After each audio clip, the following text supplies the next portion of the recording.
Bismillahirrahmanirrahim. Ayo bawa harta ke surga. Dukung pembangunan sekolah Islam Mufid dengan donasi ke rekening atas nama Yayasan Muflih untuk Islam dan Dakwah. Bismillahirrahmanirrahim. Assalamualaikum warahmatullahi wabarakatuh. Innal hamdalillah nahmaduhu wa nasta'inuhu wa nastaghfiruhu wa na'udzu billahi min shururi anfusina wa sayyiati a'malina man yahdihillahu fala mudilla lahu wa man yudlil fala hadiya lahu. Asyhadu an la ilaha illallah wahdahu la syarika lahu wa asyhadu anna Muhammadan 'abduhu wa rasuluhu salawatullahi wa salamuhu alaihi thumma amma ba'du. Ayyuhal ikhwah rahimani wa iyyakum jami'an walhamdulillah. Kembali kita dalam satu majelis ilmu yang Allah Subhanahu wa taala muliakan, dan Rasulullah sallallahu alaihi wasallam pernah wasiatkan, idza marartum bi riyadil jannah farta'u. Kalau kalian melewati taman di antara taman surga Allah Subhanahu wa taala yang ada di dunia, maka hendaklah kalian puaskan diri kalian untuk menikmati taman tersebut. Qila ya Rasulullah, apakah itu taman-taman yang kau maksud? Maka Rasulullah SAW menyatakan, hilakul dzikr, ay majalisul ilm, majlis ilmu. Nah, kita kembali pada kitab Salatul Mu'min yang ditulis oleh Syekh Wahab Al-Qahtani hafizahullah ta'ala, yang diterjemahkan dengan judul Ensiklopedia Salat. Kita lanjut pada batas yang sudah dibacakan oleh Ustaz Muflih hafizahullah ta'ala. 11. La yutilul qu'uda ba'da salami mustaqbilal qiblah. Hendaklah seorang imam, di antara adab yang wajib diperhatikan adalah dia tidak berlama-lama menghadap kiblah. Jadi dia tidak berlama-lama menghadap kiblah, akan tetapi sebagaimana dikatakan oleh Al-Imam Ibnu Qayyim dalam kitab Zadul Ma'ad, setelah mengucapkan istighfar 3 kali, kemudian Allahumma antas salam wa minkas salam tabarakta ya dzal jalali wal ikram, kemudian dia langsung menghadap kepada jamaah, sebagaimana hadis Samurah bin Jundub yang telah lalu. Kata beliau adalah Rasulullah SAW setelah mengimami manusia salam, maka kemudian istaqbala biwajhihi annas, beliau kemudian menghadapkan wajah beliau kepada para makmum, yakni berpaling menghadap makmum. Demikian. Berdasarkan hadis Aisyah radhiyallahu taala anha, qalat kana Nabi sallallahu alaihi wasallam la yaquda illa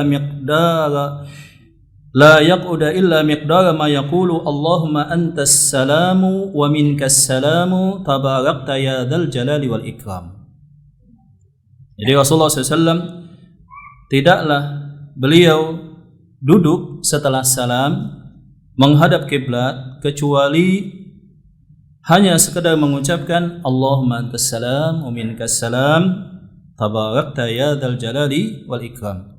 Sebelumnya dalam hadis Thauban misalkan disebutkan bahwa Rasulullah SAW mengucapkan setelah salam itu istighfar 3 kali, yakni astaghfirullah, astaghfirullah, astaghfirullah. Baru kemudian setelah itu beliau mengucapkan Allahumma antas salam wa minkas salam tabarakta ya dzal jalali wal ikram. Baru kemudian beliau menghadap kepada makmum. Nah, mungkin sebagian ikhwan bingung, lalu bagaimana dengan hadis Abdullah bin Abbas, bahwa Abdullah bin Abbas menceritakan, aku tahu atau kami tahu selesainya salat jamaah Rasulullah SAW itu dengan terdengarnya ucapan takbir, Allahu Akbar, Allahu Akbar. Sedangkan dalam hadis Thauban, Rasulullah SAW selesai salam, yang beliau ucapkan adalah astaghfirullah, astaghfirullah, astaghfirullah. Apakah kedua hadis ini ada pertentangan ataukah bagaimana? Maka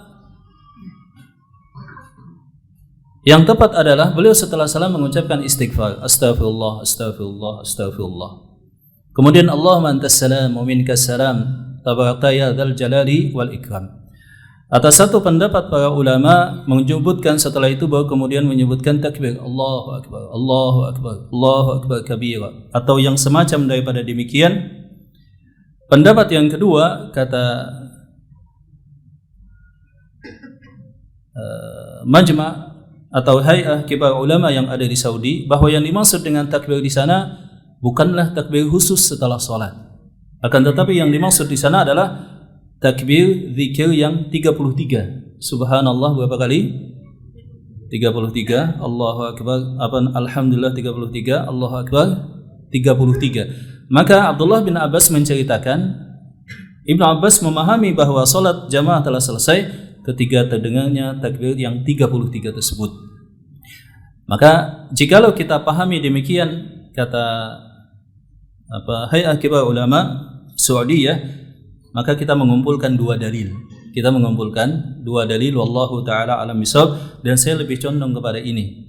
Jadi istighfar 3 kali, kemudian Allah mantas salam wa minkas salam tabarakta ya dzal jalali wal ikram, wallahu taala alam bisawab. Naam. Dan ini juga menunjukkan bahwa disunnahkan zikir sesudah salat itu sesekali dengan suara kencang, tanpa sama-sama satu suara pada satu bacaan, akan tetapi diucapkan dengan suara agak kencang, baik imam atau makmum, sebagian pelan atau sesekali pelan, sesekali kencang. Maka yang demikian itu adalah sunnah. Adapun senantiasa pelan, gak ada suara sedikit pun, maka sebagian para ulama menyebutkan bukan demikian yang dilakukan oleh Rasulullah SAW dan para sahabat. Nah, jadi sesekali ya agak kencang, tidak masalah, bagus juga. Nah, adapun yang ke-12 poinnya adalah yang sarifu ilan nasi ba'da salami taratan an yaminih wa taratan an shimalih la haraja fi syai'in min dhalik. Ketika imam memutar badannya menghadap kepada makmum, maka yang demikian dibolehkan dari sebelah pinggang sebelah kanan, berarti dari sini gitu ya, atau pinggang sebelah kiri. Karena itulah sebagian sahabat menyebutkan, kami ketika sholat berjamaah Rasulullah SAW itu lebih senang di bagian kanan, sebab Rasulullah seringnya ketika putar badan biasanya sebelah kanan. Contohnya apa yang dikatakan oleh Bilal bin Abi Rabah. Nah, yang demikian boleh di sebelah kanan, boleh juga di sebelah kiri ketika memutar badan untuk menghadap kepada jamaah. Berdasarkan hadis Abdullah bin Mas'ud radhiyallahu taala anhu qala la yaj'alu ahadukum lisyaitani syai'an min salatihi. Janganlah seseorang menjadikan bagi syaitan itu ada bagian daripada salatnya. Dia berpendapat dengan satu pendapat yang salah, bahwa imam tidak boleh berpaling menghadap makmum kecuali dari sebelah kanan. Yang demikian tidak betul. Naam, kata Abdullah bin Mas'ud, laqad ra'aitu Nabi sallallahu alaihi wasallam katsiran yansarifu an yasiri. Sebab sepenglihatanku Rasulullah SAW sering juga memutar badannya menghadap ke makmum dari sebelah kiri. Naam. Jadi beda-beda apa yang dilihat oleh para sahabat. Ada yang melihat sebelah kanan, ada yang melihat sebelah kiri. Walabdu muslimin aktsaru ma ra'aitu Rasulullah SAW yansarifu an shimalih. Dan lafaz Muslim bahwa Abdullah bin Mas'ud meriwayatkan, aku sering melihat Rasulullah SAW memutar badan beliau dari arah sebelah kiri. Daripada Anas bin Malik radhiyallahu ta'ala anhu qala amma ana, adapun aku beda. Fa'aktsaru ma ra'aitu Rasulullah sallallahu alaihi wasallam yansarifu an yaminih. Yang aku perhatikan Rasulullah SAW ketika mutar badannya justru sebelah kanan. Demikian juga Bilal bin Rabah menyatakan, aku suka sebelah kanan, sebab Rasulullah SAW ketika memutar badannya maka beliau dari arah sebelah kanan. Qala al-Imam An-Nawawi rahimahullahu taala, kemudian Al-Imam An-Nawawi mengulas tentang hal yang demikian. Jadi kita bisa bayangkan, tentang memutar badan saja ada penjelasannya. Berarti semua detil tentang ibadah itu telah tuntas dijelaskan. Telah tuntas dijelaskan. Bahkan bagaimana cara imam menghadap makmum saja telah dijelaskan oleh para sahabat.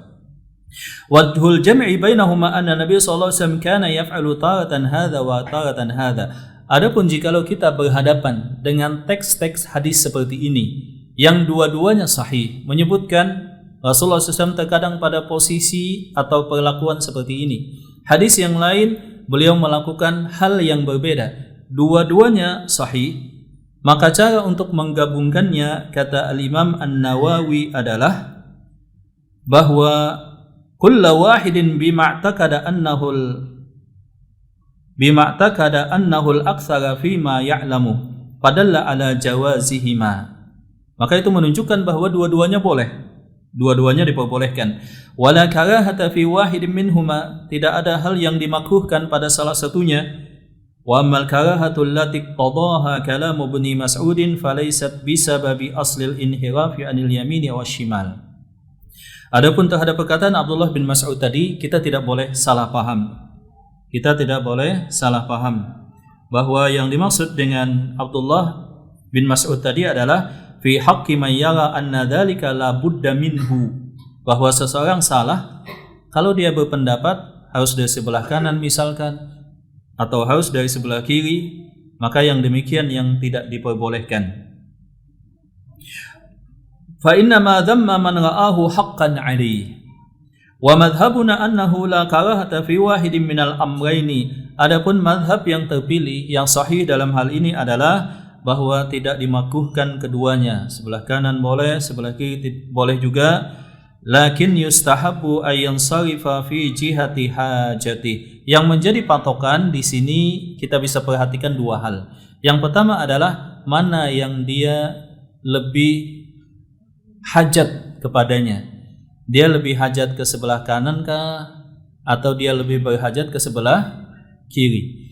Jikalau kedua arah tadi sama, maka tentu saja secara umum dalam hal-hal yang baik, maka sebelah kanan lebih diutamakan dari sebelah kiri. Sebelah kanan lebih diutamakan dari sebelah kiri. Berdasarkan misalkan contohnya hadis Aisyah radhiyallahu taala anha, Rasulullah SAW bersabda, "Kana Rasulullah sallallahu alaihi wasallam yuhibbu at-tayammuna fi kulli syai'in fi tarajjulihi wa tuhurihi wa fi sya'ni kulli." Adalah Rasulullah SAW, beliau sangat senang memulai dengan bagian sebelah kanan, baik ketika menyisir rambut sebelah kanan dulu, setelah itu baru sebelah kiri. Wa fi tana'ulihi, ketika memakai sendal kanan dulu baru sebelah kiri. Wa tuhurihi, ketika berbersih, bersuci, misalkan wudu, kanan dulu baru sebelah kiri. Demikian. Naam. Fal yaminu afdalu li'umumi ahadithi al-musarrahati bi fadli al-yamini fi babi al-makarimi wa nahwiha. Maka secara umum kanan itu lebih disukai dalam bab kemuliaan akhlak, hal-hal yang baik, maka kanan itu lebih disukai untuk didahulukan. Walaupun tidak masalah sebelah kiri ketika imam berbalik menghadap kepada makmum. Hada sawabul kalami fi hadainil haditsaini wa qad yuqalu fihima khilafus sawabi wallahu taala alam bisawab. Nah, ini yang betul kata beliau. Selanjutnya poin yang ke-13. Yattakhidhu sutratan li'annaha sutratul lahu wa liman khalfah. Imam itu hendaklah mengambil sutrah. Sutrah itu artinya adalah sesuatu yang menutupi. Itu bahasa terjemahannya secara bahasa. Adapun sutrah dari sudut syariat, dari sudut fikih, itu adalah sesuatu yang diletakkan oleh seseorang yang sedang sholat di depan dia sholat, di posisi dia akan sujud. Jadi dia letakkan sutra di posisi setelah dia sujud dengan tinggi kamu akharatil rihal, seperti tinggi batas onta yang dijadikan tunggangan dalam perjalanan. Kalau antum lihat onta, maka biasanya di belakang itu ada kayu nahan supaya tidak jatuh ke belakang. Nah, seperti itu tingginya. Kata para ulama, antara siku sampai ujung jari, kurang lebih seperti itu. Ya, kurang lebih 45 cm, 40-an. Itu tinggi idealnya. Kalau bisa, apapun bisa dijadikan sutra. Maka seorang imam hendaklah dia menjadikan sesuatu sebagai sutrahnya. Sebab ketika seseorang berposisi sebagai imam, sutrah tadi bukan hanya untuk dia saja, tetapi sutrahnya imam itu juga berlaku untuk makmum semuanya. Nah, dan di dalam masalah sutrah ini para ulama berbeda pendapat. Contohnya misalkan Al-Imam Asy-Syafi'i sunnah. Contohnya misalkan ada di antara para ulama yang menyatakan wajib, Al-Imam Malik misalkan. Ya, maka antara wajib dan sunnah. Maka sutrahnya imam berlaku juga untuk makmum. Demikian juga sutrah untuk orang yang sholat sendirian. Adapun sutrahnya makmum itu adalah sutrah yang sudah ada di depan imam. Lau ya'lamul maru, seandainya seseorang yang akan lewat di depan orang sholat tahu akan dosa dia melewati orang yang sholat, maka dia akan tahan selama 40. Tidak dijelaskan apakah 40 tahun ataukah 40 bulan ataukah 40 jam ataukah 40 yang lainnya. Intinya dia akan tahan. Saking besarnya dosa orang yang lewat di depan orang yang sedang sholat. Nah, yang tidak boleh dilewati adalah di depan imam ketika sholat berjamaah. Kadang-kadang ada salah paham, misalkan seorang jamaah batal. Orang yang batal itu tidak boleh tetap pada posisinya. Dia harus keluar wudu, kemudian gabung kembali sholat. Nah, sebagian orang mungkin sungkan melewati jamaah yang sedang sholat, padahal tidak masalah. Sebagaimana sabda Rasulullah SAW, jikalau kalian mendapati sesuatu, maka janganlah dia keluar untuk wudu karena menganggap wudunya telah batal sampai dia mendengar bunyi atau mencium baunya. Maka dia keluar ketika dia buang angin atau batal, dan tidak masalah melewati jamaah yang sedang sholat. Yang demikian tidak masalah. Sebagaimana hadis yang diriwayatkan oleh Abdullah bin Umar bahwa Rasulullah SAW pernah mengimami di Mekah ketika Futuh Mekah, maka lewatlah seekor anak onta di hadapan Rasulullah SAW. Rasulullah SAW menancapkan tombak, kemudian beliau sholat mengimami para sahabat.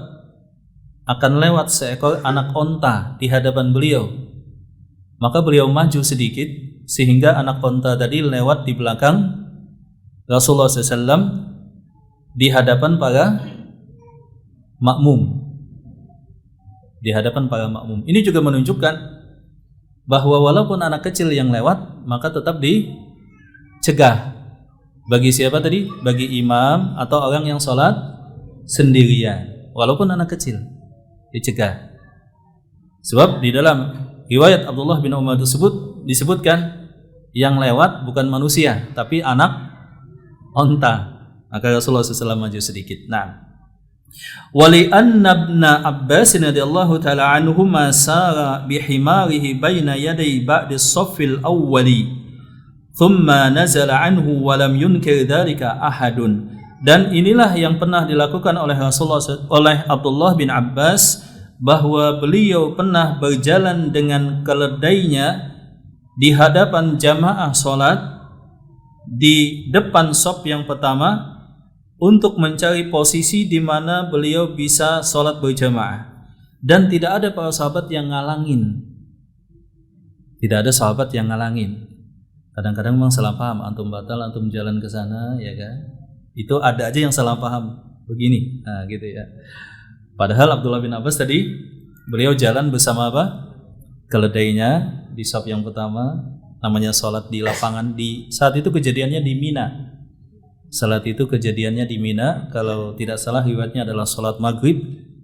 Maka Abdullah bin Abbas jalan bersama himar di depan jamaah sholat, tidak ada seorang pun yang menghalanginya. Nah, selanjutnya al-hadi asyara adabul ma'mumi fi salati ala nahwil ati. Kita masuk, kata beliau, pada pembahasan tentang adab seorang makmum ketika salat berjamaah. Nah, sebagian karena pembahasannya sangat komprehensif dan detail, maka kadang-kadang seakan-akan pembahasan terulang pada sebagian poin. Yang pertama kata beliau, adab seorang makmum adalah idza sami'al iqamata fala yusri' wa alaihi sakinata wal waqar. Naam, wa alaihi al-ilzam as-sakinata wal waqar. Ketika seseorang mendengar iqamah fala yusri', maka janganlah dia bercepat-cepat. Ini misalkan seseorang yang sedang di luar masjid atau sedang dalam perjalanan, kemudian dia mendengar qamat telah dikumandangkan atau sholat telah dimulakan, maka janganlah dia tergesa-gesa, hendaklah dia menuju sholat berjamaah dengan tenang. Berdasarkan hadis Abu Hurairah radhiyallahu taala anhu an Nabi sallallahu alaihi wasallam, "Idza sami'tumul iqamata famshu ila sholati wa 'alaikumus sakinata wal waqar wa la tusri'u fama adraktum fasallu wa ma fatakum fatimmu." Kalau kalian mendengar iqamah telah dikumandangkan, ya maka tidak masalah juga qamat juga dengan pengeras suara, sebagaimana adzan juga dengan pengeras suara, supaya memberitahukan orang yang sedang tidak di masjid atau sedang di rumah. Ketika kalian telah mendengar qamat telah dikumandangkan, kalian tidak sedang di dalam masjid, maka bergabunglah menuju salat jamaah dengan perlahan. Maksudnya jalan normal seperti biasa, tidak tergesa-gesa atau lari demikian. Janganlah kalian cepat-cepat atau tergesa-gesa. Fama adraktum fasallu wa ma fatakum fatimmu. Bagian yang kalian dapatkan bersama imam itulah bagian salat berjamaah kalian, dan apa yang tertinggal daripada kalian fa'atimmu, maka sempurnakanlah. Fa'atimmu, sempurnakanlah. Di sini memang yang lebih condong dan dikatakan oleh para ulama kebanyakan, maka jamaah masbuk itu mereka menyempurnakan yang tertinggal masing-masing, tidak menjadikan salah satu di antara sesama masbuk sebagai imam, sebagaimana Rasulullah SAW pernah masbuk satu kali ketika sahabat yang ditunjuk, ketika Rasulullah SAW mendamaikan ada satu kaum yang sedang terjadi keributan, kemudian beliau datang terlambat bersama beberapa sahabat, maka beliau menyempurnakan masing-masing.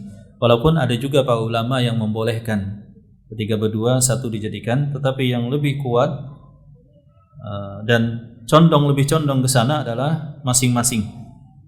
Wa fi lafdhin idza uqimatis shalatu fala ta'tuha tas'auna.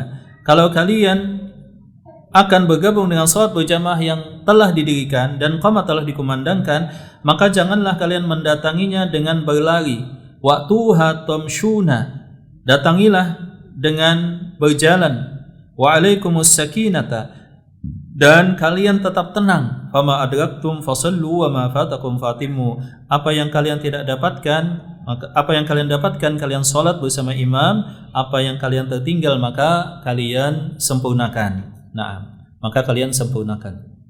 Demikian.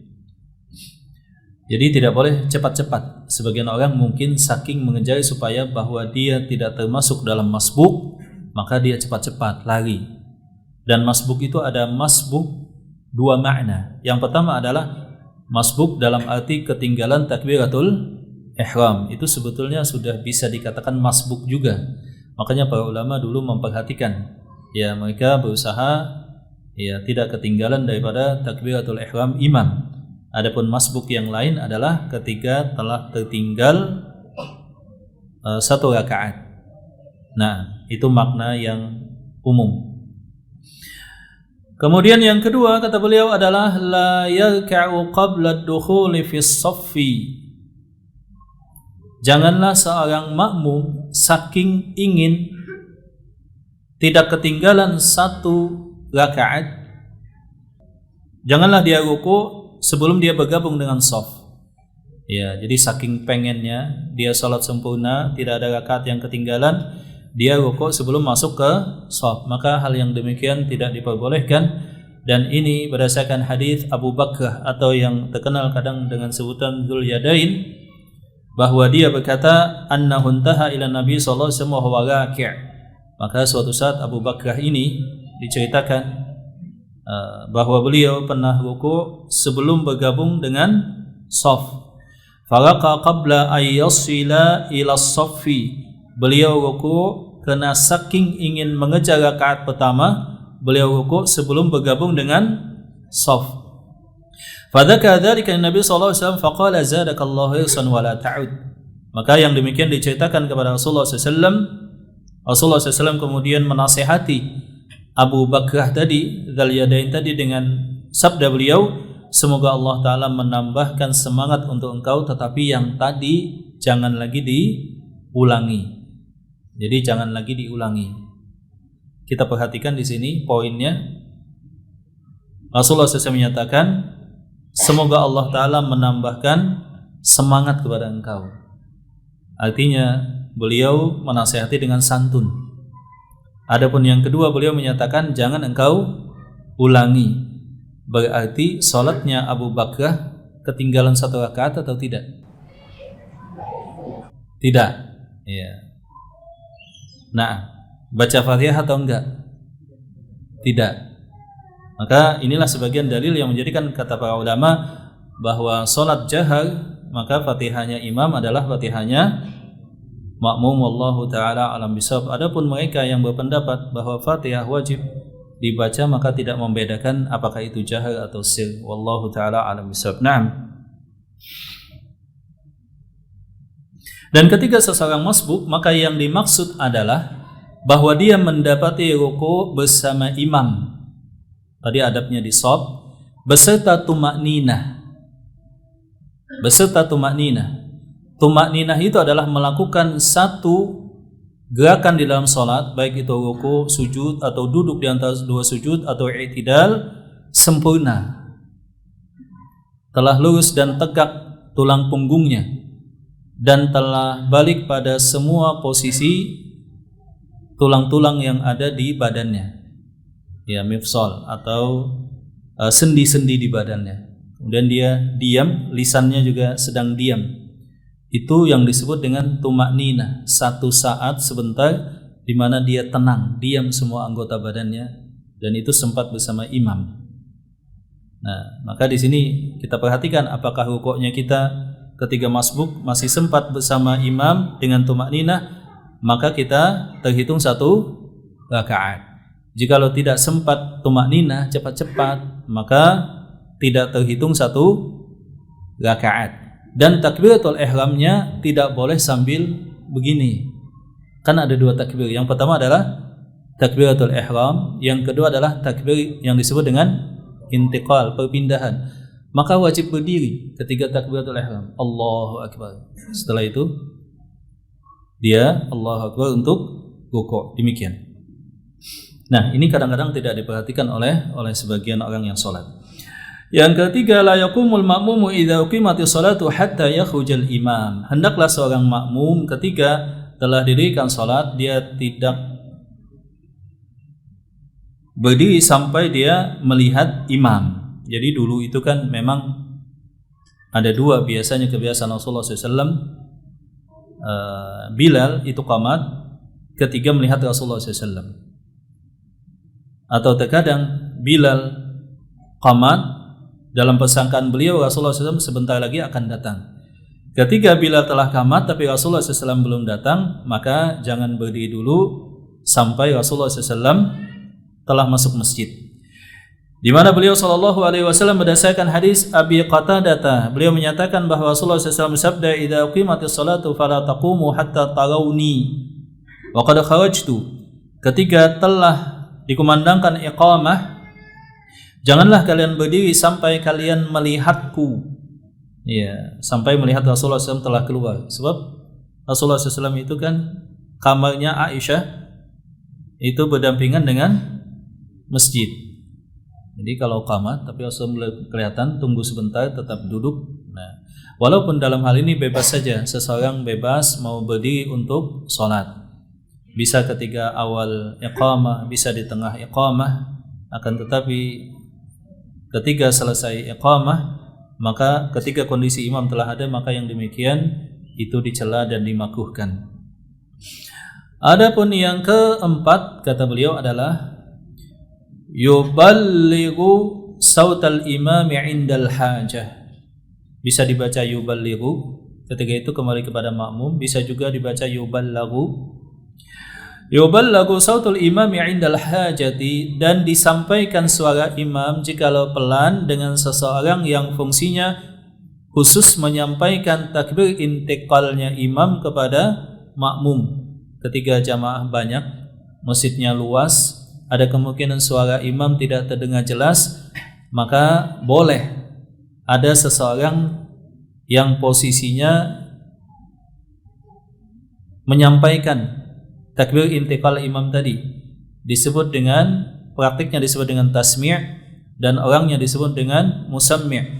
Jadi orang yang setelah imam mengucapkan takbir, dia kemudian mengucapkan takbir dengan suara yang kencang supaya yang lain mendengar semua. Tapi kalau ada pengeras suara nggak dibutuhkan lagi, kan begitu ya.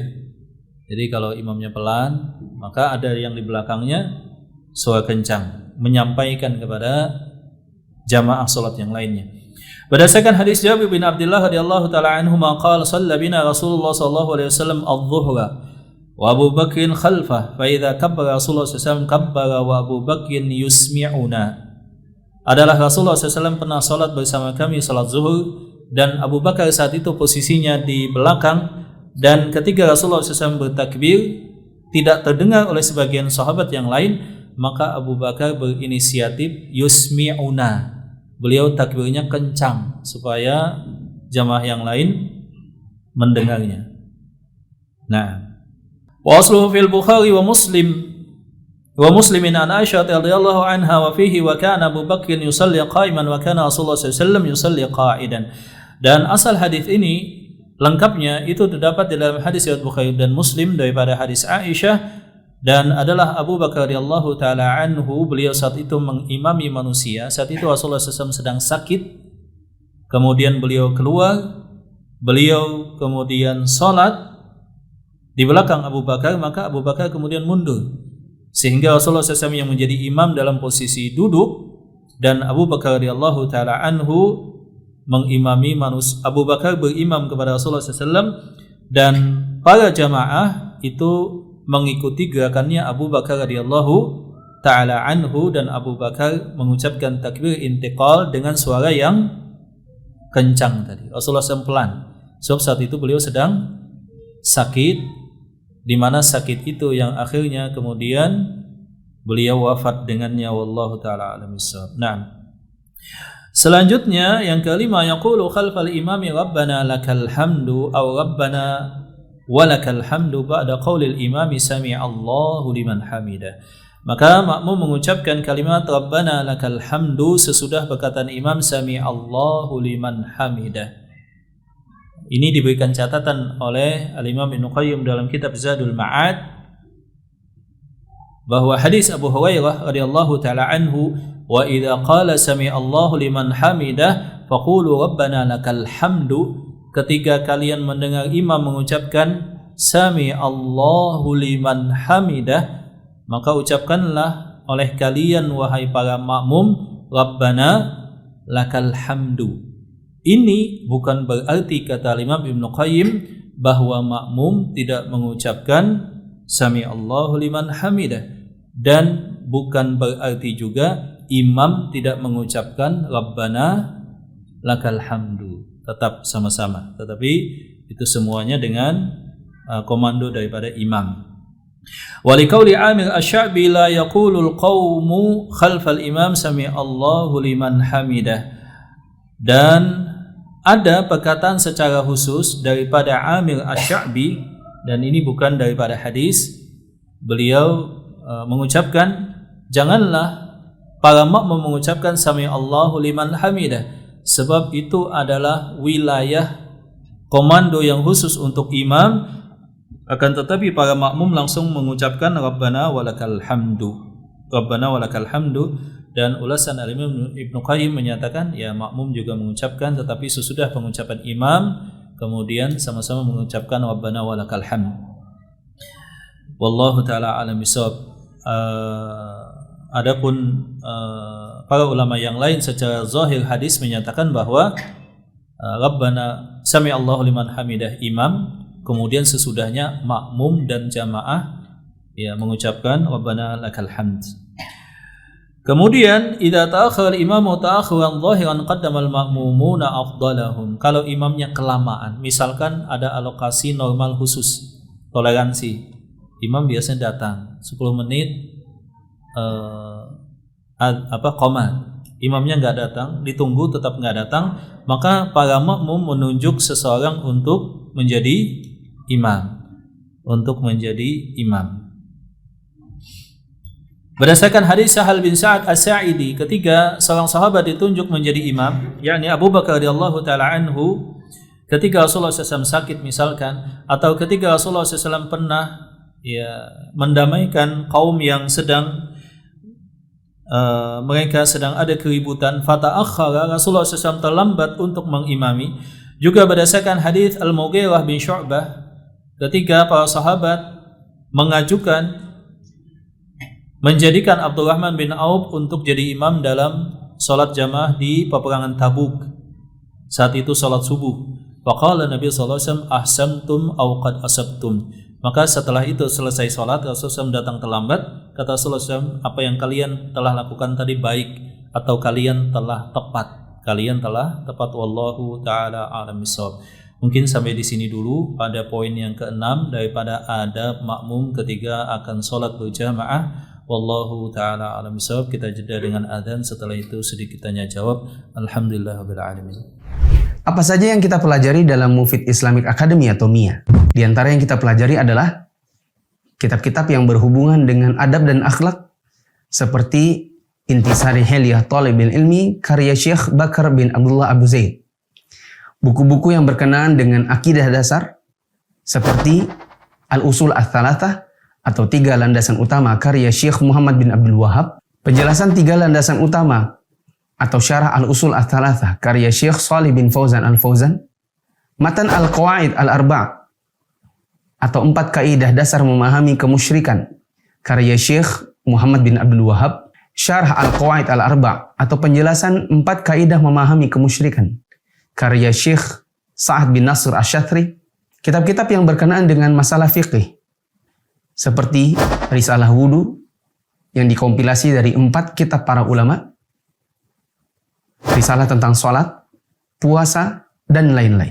Mufid Islamic Academy menerima semua umur, semua gender, di lokasi dan domisili dimanapun untuk menjadi santri di Mufid Islamic Academy. Untuk informasi lebih lanjut tentang pendaftaran, teman-teman bisa mengakses di media sosial Mufid TV Official, baik yang ada di Telegram, YouTube, Instagram, maupun di Facebook. Bismillah, alhamdulillah. Taib ikhwan, kembali kita lanjutkan kajian kita. Sedikit kita tanya jawab dan sedikit mengulang bahwa zikir sesudah salat yang disyariatkan dari kumpulan hadis-hadis yang sahih itu yang pertama adalah istighfar 3 kali, kemudian sesudahnya Allahumma antas salam wa minkas salam tabarakta ya dzal jalali wal ikram, kemudian Allahumma inni ala dzikrika wa syukrika wa husni ibadatik, kemudian la ilaha illallah wa la syarikalah lahul mulku wa lahul hamdu yuhyi wa yumitu wa huwa ala kulli syai'in qadir, la ilaha illallah wahdahu la syarikalah la haula wa la quwwata illa billah, la ilaha illallah wahdahu la syarikalah lahul fadlu wal minnah wal thana'ul hasan, la ilaha illallah wahdahu la syarikalah la na'budu illa iyyahu mukhlishina lahud din walau karihal musyrikun. Kemudian yang 33, dalam riwayat yang lain bisa 22, dalam riwayat yang lain Al-Imam Nasai misalkan boleh 11. Kemudian jikalau 33 masing-masing maka disempurnakan kembali dengan la ilaha illallah wa la syarikalah lahul mulku wa lahul hamdu wa huwa ala kulli syai'in qadir, kemudian ayatul kursi dan 3 ayat qul huwallah, al-falaq dan an-nas. Dan aturannya tidak mesti baku, terutama di bagian ayatul kursi dan 3 surah tadi. Wallahu ta'ala a'lam bishawab. Nah, ikhwan mungkin ada pertanyaan jika belum jelas. Sekarang dengan teknologi kan sudah ada sound system ya. Iya. Itu ada beberapa imam terkadang bacaannya itu kalau itu sengaja pelan karena yakin dengan sound systemnya. Nah, itu tiba-tiba sering mati. Tetap dia bacaannya pelan. tidak menaikkan, apakah perlu musamik dan siapa yang menjadi musamik, apakah orang yang di belakang dia atau orang yang dua atau tiga sok di belakang? Iya, jadi dalam kasus ada mic maka terdengar bagi semua jamaah. Kemudian ternyata listriknya mati, padam gitu ya. Tidak terdengar oleh yang di belakang. Maka penting adanya musammi' tadi, melakukan tasmi', menyampaikan takbir intiqalnya imam kepada makmum yang lainnya. Maka hukum asalnya al-aqrab fal-aqrab, yang lebih utama adalah yang paling dekat kepada imam. Wasitul imam, dalam riwayat yang lain mulailah shaf dengan tengah. Maka yang paling dekat dengan posisi imam itu adalah persis di tengah kalau kita perhatikan. Itu yang paling utama, shaf yang paling utama. Kemudian yang sebelah kanan lebih utama dari yang sebelah kiri. Kemudian yang paling dekat itu lebih utama daripada yang agak jauh. Maka wallahu taala alam bisawab, yang di belakang imam, beberapa orang di belakang imam itu bisa mengambil inisiatif ya, untuk mengencangkan takbir intiqalnya. Dan memang para ulama berpendapat imam takbir intiqalnya kencang, makmum dengan suara lirih atau pelan. Nah, imamnya pelan ketika mic-nya mati, ya satu makmum di belakang imam ya bagus berinisiatif untuk mengencangkan supaya tidak ada miskomunikasi antara gerakan imam dengan makmum. Wallahu taala alam bisawab. Contoh yang lain adalah mati lampu. Fungsi adzan itu kan ngasih tahu bahwa waktu sholat telah tiba. Apakah dia tetap adzannya di sini di dalam? Apakah dia adzannya di luar? Yang tepat adalah di luar, supaya lebih jauh jangkauannya. Seperti itu. Taib, ada yang lain silakan.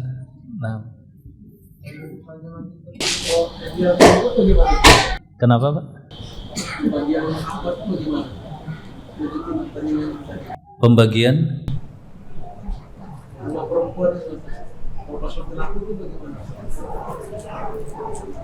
iya, pertanyaannya apa? Iya, poinnya apa Gek? Ahwatnya maksudnya?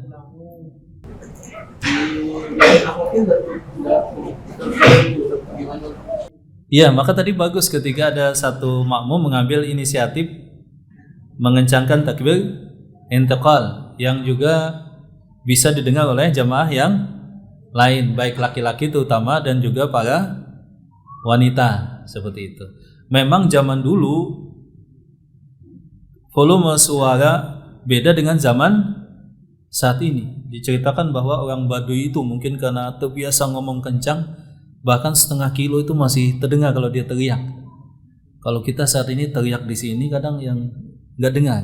Bisa antum bayangkan, Imam Ahmad ketika majelis ilmu ada 5.000 orang nggak pakai mic, itu kayak gimana ya kan? Walaupun sebagian yang datang itu kebanyakan hanya untuk melihat, sebagiannya hanya untuk mengetahui bagaimana adab Imam Ahmad. Yang lainnya hanya ingin melihat bagaimana sih wajahnya Imam Ahmad. Tapi 5.000 bayangkan, berarti nggak kedengaran ya kan? Kita kalau taklim seperti ini misalkan nggak pakai mic, masya Allah ya kan? Itu beda lagi nanti pemahamannya. Nah demikian juga ketika sholat, maka ada musammi, ada yang inisiatif langsung kencang. Nah ada yang lain silakan. Ya.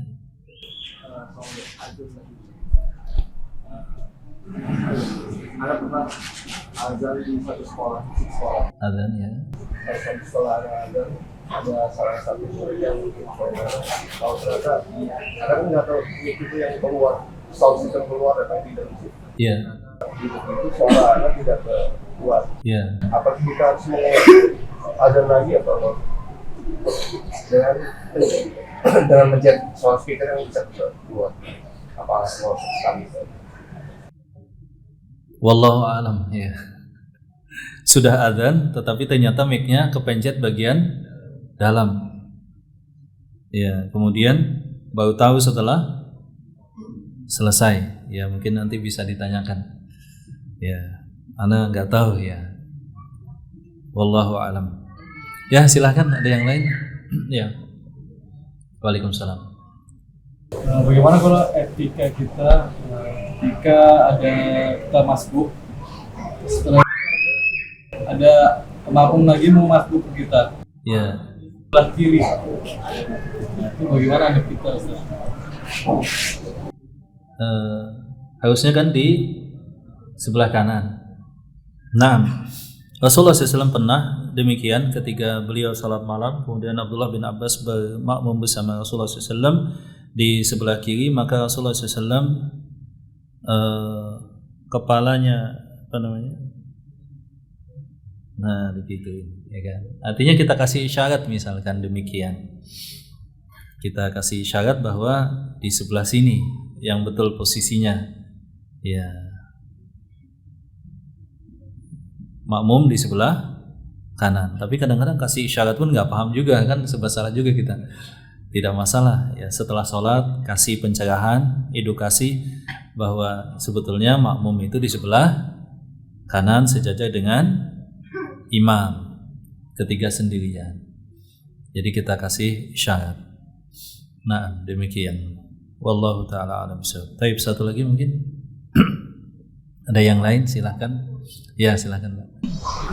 Waalaikumsalam. Kadang-kadang kita dengar rumah yang kecil ya. Nah, ini kalau kita berkira kita masuk, nah, ini baiknya kita tetap ke masjid atau di rumah aja. Oh iya, ketika kita sudah mendengar di masjid sudah qomat, kemudian posisi kita juga agak jauh, misalkan kita bimbang, ini kalau saya ke masjid masbuk, apa lebih baik di rumah saja? Yang tepat adalah tetap ke masjid. Yang tepat adalah tetap ke masjid. Ketika dia mendapatkan sebagian dari jamaah, maka itu kebaikan bagi dia. Ketika dia tidak bisa mendapatkan, maka dia bisa mencari jamaah yang lain untuk sholat berjamaah. Jadi tetap dia mengusahakan yang demikian. Kalau dia seperti itu prasangkanya, akan muncul was-was daripada syaitan. Daripada masbuk lebih baik di rumah misalkan. Sekali dua kali nggak masalah ya kan. Kalau keseringan, wah ini kayaknya sudah terlambat, udah deh nggak usah ke masjid. Daripada terlambat lebih baik di rumah sekalian. Nah itu bisa jadi demikian, maka tidak diperbolehkan yang demikian. Kecuali kata Rasulullah SAW bahwa tidak boleh seseorang sholat ya dalam kondisi dia menahan dua hal, buang hajat gitu ya, depan atau belakang. Dan yang kedua, tidak boleh dia sholat ketika makanan telah dihidangkan. Jadi kalau makanan sudah dihidangkan, kita juga sudah kelaparan begitu, maka ya nggak masalah Pak, makan dulu. Tapi besok jangan diulang maksudnya. Iya, itu kasuistis sesekali. Ya, tapi kalau jadwalnya pas azan ya salah juga memang jadwalnya, itu salah. Sampai di sini ya kawan, semoga bermanfaat. Tadi kalau sudah azan kemudian apakah diulang lagi, sebetulnya masalahnya diulang. Tapi bagaimana yang betul, wallahu alam, nanti bisa ditanyakan lagi, diulang. Jazakumullah barakallahu fikum, subhanakallahumma rabbana wa bihamdika asyhadu an la ilaha illa anta astaghfiruka wa atubu ilaik wa akhu da'wana alhamdulillahi rabbil alamin. Assalamualaikum warahmatullahi wabarakatuh.